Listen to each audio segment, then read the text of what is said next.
Yeah,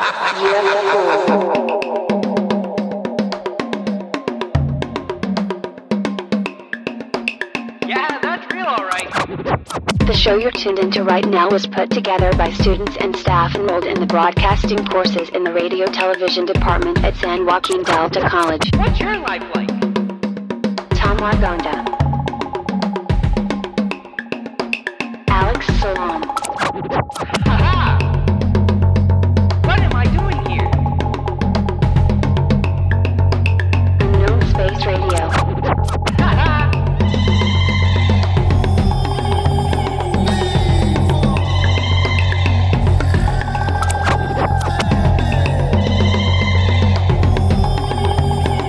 It's getting hot in here. I would appreciate some help here.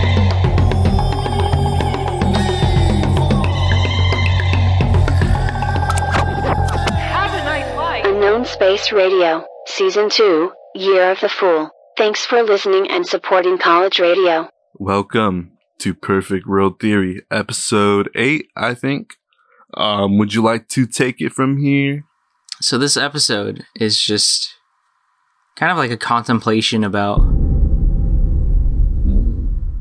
the kind of like the what ifs in our life. Like it's discussing the life that we wanted and we didn't get, or the things that we wanted to happen in our life that didn't happen, and stuff like that. Basically, what may be missing from our lives, what never even came in the first place, what's sort of corrupting our lives, just everything we could do to perhaps Make our lives better. theorize a perfect world, I suppose. That's why it's called Perfect World Theory. It's, again, what's missing and maybe what's corrupting it, and pointing out these things that may, make our lives better, I suppose. Not that our lives are god awful. It's just maybe a perfect world exists and it's right behind our blind eye, I suppose. Yeah, so my first question I have for you, Tom Argonda, is what is your biggest what if? That's a good question because I know the answer, but I'm not sure if I'm even allowed to say it on air. Because it's sort of like, that's a good question because it's something my friend and I talk about a lot. Sort of like, and maybe this answers your question or not, but it's sort of, kind of, what's it called? Butterfly effect? Where it's like, when you think about time, it's maybe I could tap my desk and now we're in a new outcome, a new reality. You know what I'm saying? So, are you saying your biggest what if is constantly taking actions and thinking what would have happened if I did or did not do that?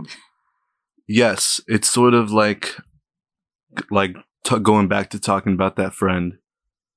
What if, because how we became friends is, I just complimented a drawing that was on his binder. What if I never did that? What if, see, I have like specific events in my head, but it's mostly just that. Like, what if I did something different? Where would I be now? What if somebody else did something different? Where would they be now? It's sort of like that, just figuring out or trying to understand maybe different outcomes, I suppose. And maybe that's for the good or not for the good, but it's just something I'm really interested in, and that's why I constantly talk about it. Do you know what I'm saying? Yeah. And do you feel that way too? I would say yeah, but I think I have more concrete what ifs. I do too, but I can't say them, man. But I want to hear yours now. What are those what ifs? Being a person who dwells on the past a lot, I'm constantly living and thinking about, a lot of what ifs. I definitely know that, and that's exactly where mine entire what if stems from. It's dwelling on the past. But I think there are two like major life-changing things that I've thought of before. That is like, what if the opposite happened? And I'd say the first one is when my parents got divorced. You know, there's obviously the whole, you have to kind of like pick a side, but not really. In this case, I really didn't get the chance to pick a side. It was like my mom had promised me that she would take me with her to go live with her in New York. And then my dad came here to Stockton. And I just kind of think, what would have happened and where would my life have gone if I went with my mom rather than my dad? I feel like both are pretty terrible options. But do you think there's a better option? And I'm wondering. I think I'm living the better option. Yeah, and it's not that good to begin with. It's not that good to begin with. And my second what if is when I was in high school, I really, really, really wanted to get into the military. And basically, I didn't plan for school after high school. I planned to just come out and go straight into the military. And so my senior year is when I actually started to like try to do that. And I started talking to a recruiter and all that stuff. And long story short, I didn't get in because I never got cleared for medical, and he was asking for things I didn't have and stuff that I had already given him, and I waited for about a year and a half, and I was like, okay. A year and a half outside of high school. And I was like, all right, I'm done waiting. I'm just going to try something else. I'm just going to be a video editor. Yeah. And it makes me think, like, what would have happened if I would have gone in? Where would I be now? And how constantly, because like my what ifs and stuff, just that whole string theory, that might not even, that's not string theory, butterfly effect type time thingy, because again, we are people who do dwell on the past, and more now recently have I had some crazy nostalgia for the past, so it's been eating me up like crazy, especially in quarantine, because it's like all you can do is just think. This is not the best reality we're in. This is not the perfect world. And maybe a perfect world doesn't exist. Maybe those are big words, but going back to, because we are both people who dwell in the past, how do you deal with those thoughts? Do you do your best to ignore them? I can't. Or I'm going to be honest. I can't. I have no way of dealing with them. I just sit there and think and get sad. That's exactly how I feel. I'll spend a very long time thinking about it. But at the same time, it's kind of, it makes me feel terrible, but there's something therapeutic about it. And maybe not even in your situation, because that past you were talking about, what if which parent you went to? Because that's not, like, the past I dwell on are like the good memories. I'm pretty sure we've established that somewhere along the way. That you focus on the past that is good, and I focus on the past that is bad.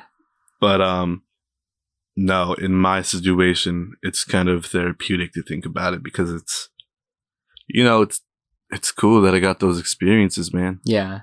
See, for me, it's a lot more harmful to think about it, because then I just relive it, and I just think like things could have been so much better. But I will admit, like I said, I think both options, I think of my like biggest what ifs, I think I'm living probably the better option, because even though I didn't get into the military, like I've lived through a lot of life-changing things that I probably never would have if I went to the military. I've met a lot of people who have changed my life, and I've gone through a lot of things that have changed my life, and like living with my dad instead of my mom, I don't know where I would have ended up with my mom, but I can only guarantee that it was not good. I probably wouldn't have gone through school. I wouldn't have been so focused on school. And I probably definitely wouldn't be nearly in as much good shape as I am, as much as like I claim that things are bad. And are you living the life that you think your parents intended you to have? Again, that's a good question. And I think it's a good question because that's really hard for me to say. I would like to think so. Because, I'd say so.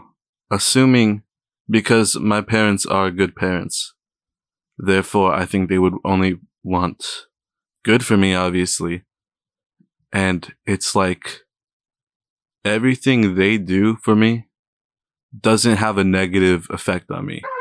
The negative effects in my life come strictly from me. Like, more than half the time, I am the root of my own problems.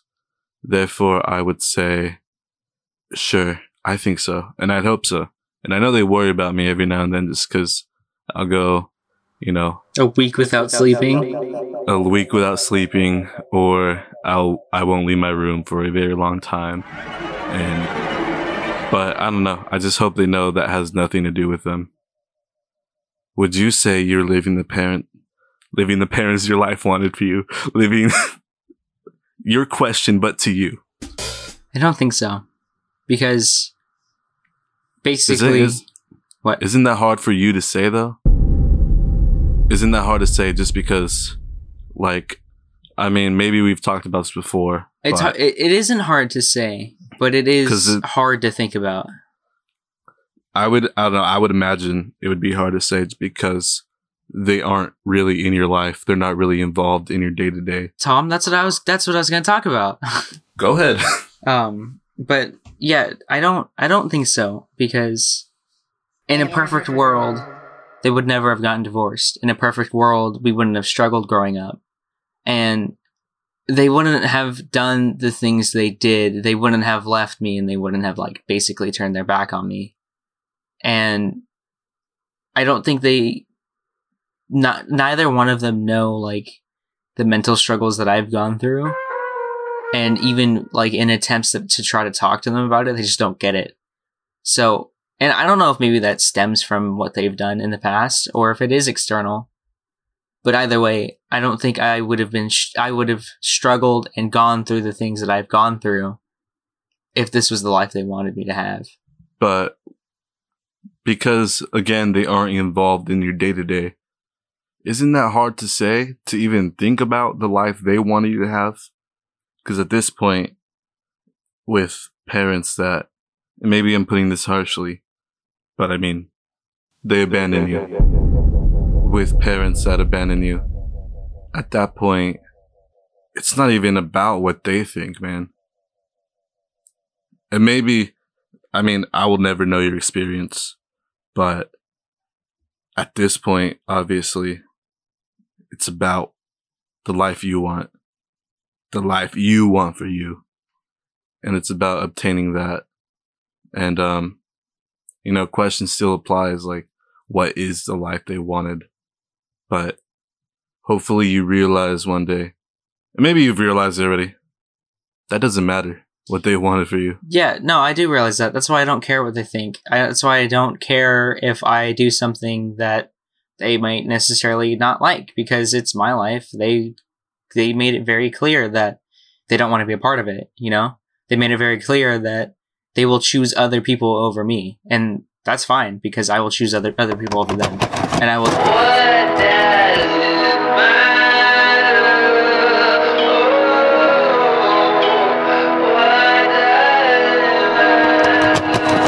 So we talked about this a little bit, but I was like, yo, let's not talk about this right now, because this will make a great episode. You know where I'm going? I don't. Wait, what episode did we talk about it? We didn't talk about it during any episode. We talked about it while we were recording or editing Spider Island. Oh, like creative ambitions and stuff? Our creative ambitions and stuff. And I just want to talk about, like, some of the things that I've gone through creatively that have really humbled me, if you will. I don't think that's the right term. But what do you mean is the thing? Let me just start talking, and then I'll try to make it a tie-in. But so there's a lot of things that I've tried to do that really hasn't worked out in my favor. And during this 2 semesters ago, I got really, really, really, really, really into art because I wanted to be able to draw for storyboards and stuff. So I was like, you know what? What if I take an art class? And so when I took that art class, I realized how absolutely awful I was compared to everyone else. And it really hurt because I wanted to do something great, and everyone around me was already like 80 times better than I was. And I feel like my professor really degraded me about it. And like, I just didn't go to the class anymore because I felt so bad. And then like, we were talking about video editing, and there was when my computer died and I had my little school computer that I was editing on, I wanted to, I don't know, try to make some side money. And like, I started applying to like Fiverr and stuff, which never got situated, by the way. I don't know if I ever told you about that. And I was looking at what other people were doing, and like the way the way that they edited videos is already like far superior than what I can do. And it really like made me think, like, do I really want to do this for a living when everyone else is already so much better than me and everyone else already has a name? And the last thing I want to say about this is my ability to try to like play and make music. And this goes back to everything that I've done already, and or everything I've talked about already. But I feel like it's significantly harder to try to become something, but because we already have this idea of what something good is. And so in order to try to make ourselves better at it, we have to copy something, and we have to do what someone else has already done. And when you can't get it, it's super frustrating because we're comparing ourselves to people who are like really passionate and who are really good at stuff already. Yeah, and honestly, it's that's obviously a sucky feeling, but that only makes sense because, every piece of art is kind of a emulation of something. And maybe I'll talk about, even though he's not my favorite director anymore, like Quentin Tarantino. He's a pretty good director, but all of his ideas are kind of taken from elsewhere. A lot of like his movies are kind of heavily inspired on something that's already been done, I suppose. And so all art is somewhat an imitation of something, but it's kind of finding your footing with that knowledge. And it's because, like, maybe if I'm a filmmaker and my favorite director is Christopher Nolan, if I'm gonna constantly watch Christopher Nolan movies, I'm just gonna make Christopher Nolan movies. Because that's my only form of inspiration. But you gotta reach outside of that. If I'm a filmmaker, I'm gonna make something more original by looking at a Basquiat painting as opposed to watching a movie. If I'm a musician, I'm gonna, make something more original being inspired by maybe movies as opposed to being inspired by music. And that's something I've really struggled for a while because obviously you've seen, my ideas are kind of, I don't know, left field, sometimes surreal, I suppose. Yeah. But I find them so fascinating. Yeah, but I'm here to tell you they've all been done before. And that's like finding my footing in that realm, I suppose. And that's why because I suppose my goal is still to become a filmmaker. Probably, maybe, I don't know. But now you see I'm approaching it from a different angle. Like with Spider Island, or even the little project we're going to do for RTV.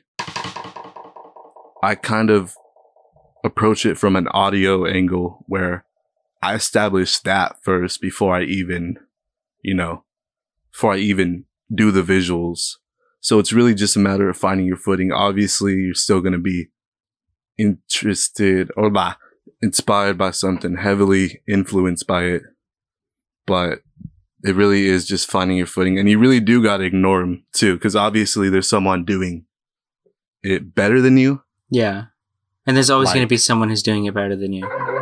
Yeah. And I know that. But here I am with a lot of, how do I say? We've done a lot of video projects by now with Spider Island. Even this whole podcast, we don't gotta go. Because the limit for us is 6 episodes. But here we are doing 12 episodes per season. And for what, 40 views on YouTube? There's someone doing this way better than us. Well, actually, maybe there isn't. Because this is the whole like overthinking thing. I can't say I know another podcast doing this, but really just podcasts in general. There's other podcasts doing it a whole lot better, but you really got to ignore that because, wow, there's people doing it better than you. Only you could do it how you would do it, I suppose. And there was something you said that made me think about something, but the inspirations, and that's something that my dad was telling me when I was like in high school, when I wanted to when I was trying to figure out what I want to do. But there was a period where I wanted to make music for a living or whatever, right? And like that was something that I was stuck on for a while. Is like he was telling me that I needed to expand my box and my sphere of influence, and that I couldn't just listen to the same thing over and over again, or the same genre over and over, and expect to make something of myself. Because that's not what a lot of people who have made it do. Their sphere of influences are massive, and they listen to stuff that even if they don't like, they still can appreciate it. And there's something else I also want to talk about, but it's about like video editing, and it's part of the reason why I've decided that like I don't know if I still want to be a video editor like professionally, but I don't even know if I want to be a filmmaker professionally anymore. To be honest. I had a coworker tell me, like anyone can shoot and edit video, and like, I mean, granted, he bashed his major too about journalism. He's like, anyone can write for journalism, and I don't know. It just made me really think that like, why am I doing this? Why? Yeah. See, you know. I feel a lot of the same way, and that's a lot of what I was talking about. There's always going to be someone doing it better than you. But again, only you can do it how you can do it. Only, you know, there's some people talking about, there's people giving, you know, writing love stories into, you know, film, songs, books. But none of them are Spider Island. With spoiler, it's a love story. If anybody hasn't gotten that by now, but you know, I don't think we're gonna see another Spider Island for a minute. Yeah, and honestly, I don't think anyone has figured out that it is a love story. So I think the way of your storytelling is like super unique in telling it's a love story. Thanks. I man. didn't even know it was a love story, and I edited it for you. And even your editing, like, especially one of the, I think, a pinnacle of what we've done so far is probably in the flying taxidermy moose head. Oh, the like color? when you're just banging your head on the desk. Wow, I've seen stuff with a similar vibe. I guess I really haven't seen that. It's really just that, you know, obviously, if you're able to do that, obviously there's somebody else that's able to do that, and maybe they're doing it better, but it's the idea in mind, the idea that we had for it, I suppose, where, I don't know, I don't want to talk about too much of the lore or whatever, but it's, how do I say, it's a matter of passion and creativity, I suppose. And because maybe you don't want to do it anymore. Maybe I don't want to do film anymore. But, you know, only the two of us, because we do work on the same things like Spider Island and such. Only we're doing that right now. And in our area, like the 209 area, like we're definitely the only people doing it. I don't know anyone else who does a podcast. I don't know anyone else who edits videos. Me neither. So why not? I think I'm the best version of me right now. Me too. I feel that, dude. A lot of what went into becoming this better me that I currently am is picking out my flaws, I suppose. See what I can do to suppress that. And honestly, I've known this since I was like a child, but I have like mild sadistic tendencies. Like, I don't know. Because it's really led to my detriment at a lot of times, where maybe something I say will mildly annoy somebody or even hurt them. And this is not me now. I tried not to do this, but in high school, that was a lot of the rude things I would do. And that was probably the least best version of me. The opposite of me now. Because those, I don't know. I have mild sadistic tendencies, and that sucks for people around me, I suppose. I feel like for me, growing up, I was just a very angry person for no reason. And I think that stems from my parents and from my living situation at the time, during high school. And like, I don't know, there's a lot of stuff that happened after I graduated that really broke me down as a human being. And I think I needed to go through all that stuff. I needed to go through a lot of hardship to really figure out who I was and become that better person. Because I totally agree with you there that now I'm the best, like, version of me. And I feel like maybe that's something that's super cliche and that's something that a lot of people say in the present. But I think that just comes with growth, you know, and maturity. Yeah, you're supposed to be the best version of you right now.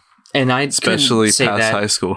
Yeah. I wouldn't be able to say that about a year ago, that this is the best me. Like, I probably would have said, like, the past me was the best me.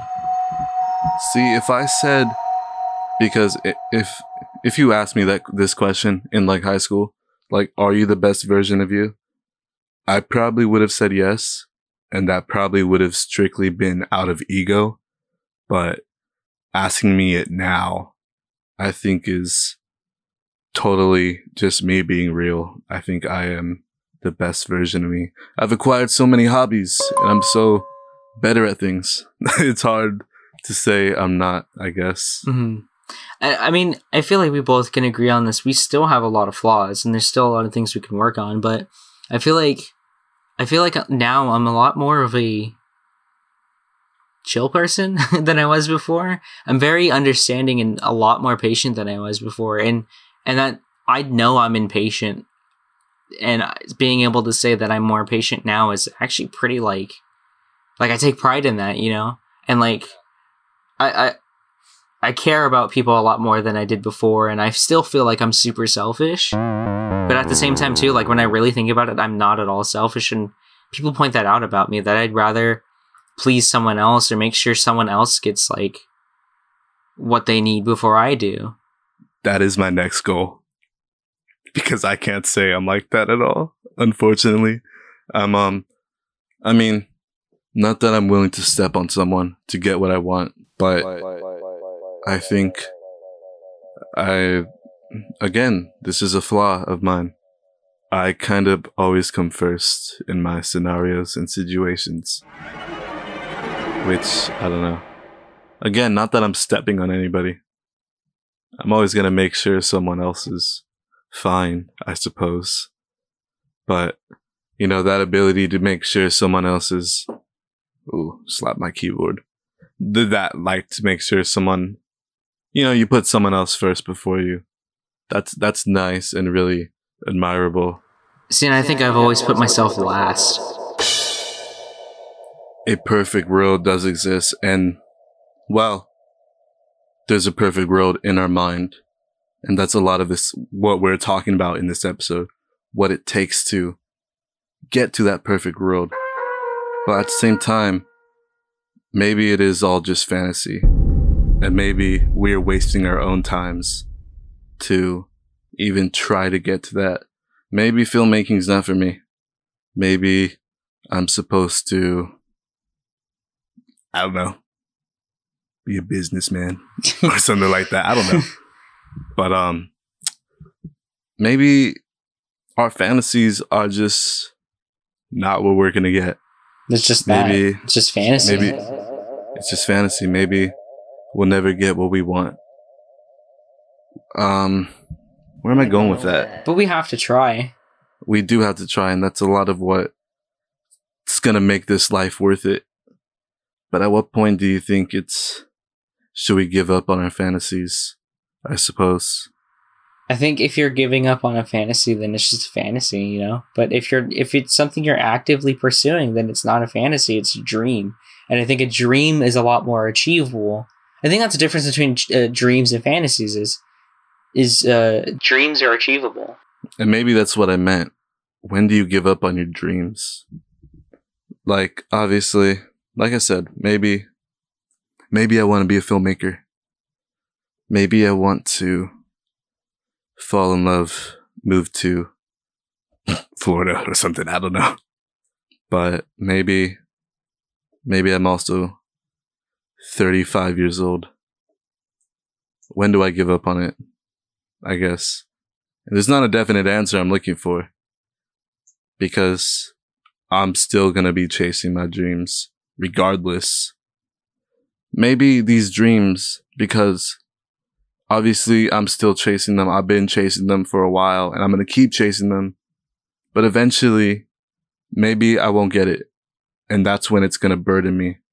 And this perfect world that exists behind my eye, just in my head, maybe, again, it's only fantasy. I suppose that's when I give up. When it becomes more of a burden than a dream. Do you believe a perfect world is achievable? When I think of a perfect world, I essentially think of a world without conflict. Do I think that's achievable? Not really. Humans are pretty much programmed to be selfish, and that leads to stuff like greed and power and all that. And frankly, I don't think I would want to live in a perfect world anyways. That sounds really boring to me, and there's not really a thrill in living a life without any kind of tension. Yeah, I slacked off on getting a person in time to do this. So, do you like poetry, listener? I could read you some poetry. Here's a poem by Shel Silverstein called Wavy Hair. I thought that I had wavy hair until I shaved. Instead, I find that I have straight hair and a very wavy head. Pretty cool. Do you think so? I think so. But I feel like I could relate to this poem. I just feel like I have a wavy head. Here's an excerpt from a little poem that Alex is probably going to read on the next episode. But if you want to listen to it, I'm willing to read it. It's a poem written by me, by the way. It's called As You Move Through Time.